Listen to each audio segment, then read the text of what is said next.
School really played us. I'm going to say it again like Dr. Umar. School really played us. These people had us going to plantations for field trip. When it came to our black history, we really learned about Martin Luther King and Rosa Parks and going to plantations. That's it. So you couldn't give us a book about Fred Hampton, about the Black Panther Party, about Malcolm X, but you give us a book about Anne Frank. And not just any kind of book. You gave us her diary. Bro, they really played in our face. Like I say, I don't have nothing against their community. It is what it is. You know, like I say, black people, we don't really hate anybody. We don't have that in our heart. Even if you did us wrong, we don't have it in our heart to hate. But you gave us a diary of Anne Frank, but couldn't give us a book about Fred Hampton. Damn. So when people tell you stop talking about your past, stop talking about your history, but tell them, look, the whole time in school we learned about somebody else's history. I never heard somebody say, man, stop teaching us that. Stop telling us about that. Nobody ever said nothing. So when it comes to us, when it comes to black people, don't try to gaslight us. If you tired of it, you tired of it. They got nothing to do with us. In this story, I have to talk about. I saw it today. I never heard of it. But when it comes to North Carolina, and we wonder why so much happening to them, just look what they did to our people. Ronnie Long was 20 years old. He was black. He was convicted by an all-white jury in 1976 for the R-word of a prominent white woman in Concord, North Carolina. According to the Wrongful Convictions Clinic, the jury had been selected by local law enforcement leaders who removed potential black jurors from the jury pool. The clinic said, despite no physical evidence connecting Long to the R-word and burglary he was accused of, his attorney said the prosecution used the victim's identification of Long as their main piece of evidence. So they removed all of the black jurors. And you tell us to have sympathy? Did they have sympathy for our people? But this is just the first example. It gets worse. This is just the first example. The dude he went in when he was 20 years old. He spent 44 years. Imagine being 20. They come pick you up and you never get out. So when he got out, they gave him $750,000. That's it. He had to fight for more, and they gave him $25 million. But that's still not enough for 44 years. For 44 years, it's no amount of money that can get that back. And then this is the kicker part. I want y'all to watch the video. I'm gonna put the video in the description. But this is the kicker part. 30 days before he was about to get out, his mom passed away. 30 days. Imagine your mom waiting on you for 44 years and 30 days before you get out. She passed away. And you want me to have sympathy for North Carolina. I have sympathy for my people that's going through this. Yeah, I have sympathy for them. But when it comes to your people on YouTube crying, your people who crying on the news, man, I have no sympathy. So black men, when you traveling this country, be careful. Be careful who you making love to. Be careful who you going out on date with. Be careful who you around. Make sure somebody know where you always are. Make sure you got money saved just in case, because if you don't have no money, they can railroad you. If you from Louisiana, you already know if you don't have no money, you done. You cooked. You could be innocent. You cooked. So now we move on to the hurricane, and that's in North Carolina, the aftermath of the hurricane. And we see people on YouTube crying. We see Caucasian people crying. We see them going through it. We see them crying for help. But I did a little research because I like going in the rabbit hole. I have to go in the rabbit hole when it comes to my people. And this is what I found in the rabbit hole. I looked and I kept saying Burke County damage. So I started looking at Burke County, and then I did the history of Burke County. When cotton became a cash crop between 1810 and 1860, the demand for labor went up as well. Traffickers used 4 main routes through Appalachia to traffic black Americans further south. The eastern route ran through Burke County, and the most involved county in North Carolina slave trafficking. Burke County, the most involved county. look, they going through it the worst. Well, one of the worstest, the top worst. They going through it. So I'm supposed to sit here, you crying for help and feel some kind of way? And then this the kicker part. It was a man, I think his name was Tim Lee. He had 6 homes around the bank, around the rivers. 6 homes passed down from generation to generation. All 6 homes are totally crushed. Now y'all can say it was the government, but bro, trust me, when I say them ancestors don't play, they don't play. Then it gets worse. I go deeper into the rabbit hole, and I read this. Hotbox slavery. I know a lot of y'all heard about hotboxing. A method of solitary confinement used in humid and arid regions as a method of punishment. Experience extreme heat, dehydration, and death.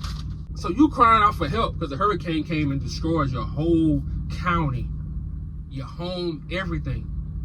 But your ancestors had my ancestors in a box, in the sun, baking. Imagine how they was crying.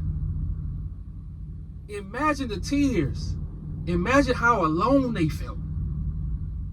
So you telling me this ain't the work of my ancestors getting payback? Your ancestors probably felt like they was getting away with it, but they didn't know. Their people down the line will have to pay for it. You're not gonna just be able to live in your big slave houses and live a happy life. It don't work like that. Your ancestors put a lot of our people through hell, literally, in a hot box, baking, crying. This case that's happening with Javion, it's happening now, but no one knows anything. The people talking, but the people in power not saying anything. We got pictures that prove that, oh, y'all did something to him. But this is what I learned in life. It's something called divine intervention. It's coming. It's on the way. That Sheriff Brain, whatever his name is, or that coward done. His time coming. He going on his anniversary or something. Oh, it's cool. Have your fun now. But them ancestors on the way. Just think about it.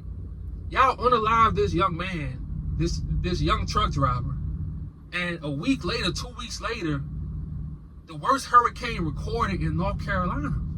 But this is only the beginning. Like I say in my videos, them ancestors don't play. And look, I can say ancestors, you can say God. Hey, as long as we on the same page, that's all I care about. All the bickering, it don't matter. As long as we on the same page. But I need y'all to know in North Carolina, in them sundown towns, in them plantation homes, the plantation land, this is only the beginning. Buckle your seatbelts. And to my parents with kids, don't just let the school teach your kids about their history. When they come home, teach them more about Malcolm X. Teach them more about Fred Hampton. Teach them more about the Black Panthers so they can have a sense of self-worth. A lot of us don't grow up with self-worth because we don't know where we come from. We don't have no knowledge of our past until we get older. And that's when we start trying to catch up. But to the people in North Carolina, not my people, but the people with the plantation homes, the people in the sundown towns who hate black people, the people on the plantation land, them ancestors don't play. Y'all had my ancestors in hot boxes. You in the hot box. But this time, there's nowhere to go. Your government don't care about you. They trying to take from you. You thought you can trust them. And you thought you could live a happy life with what you did to our people. And a lot of you knew what your great-great-great-grandparents did to our people. A lot of you still doing stuff to our people that no one knows about. Imagine how many people go through those counties, how many black people went through those counties and never left out because of you. Well, now you can't leave either. And this is the last thing I'm going to say before I go. I want to read something to y'all and break it down because this is important. A brief history of slavery in North Carolina. Slaves in the U.S. of America were commonly viewed as chattel and were subjected to long working hours, harsh conditions, floggings, and separation from the families and loved ones. And then I did some more research. I love researching. I had to find out what chattel means because, I don't know what everything means. So I found out what chattel means, You can sell and buy our people, treat them like property. They have no rights in North Carolina. This what they was doing in North Carolina, and you want me to have sympathy? Bruh. I don't give a fuck. I care about my people. I care about my people. My ancestors was in those hot boxes. My ancestors was sold, broken away from their families. And like I say, imagine how many black people still go through those counties and they don't know it's a sundown town, and they never leave out, and we never hear about it. Because in those small towns like Henderson, people don't really talk like that unless it gets out to the media. People let stuff go. It's like the movie Get Out. Y'all remember seeing Get Out? And the man snapped out of it. And he was like, get out, get out. That's how it really is in America, bruh. That's how it really is. So the next time you in a sundown town and you walking in the stores and you see like one black person and he just staring at you, he trying to tell you something. Get out.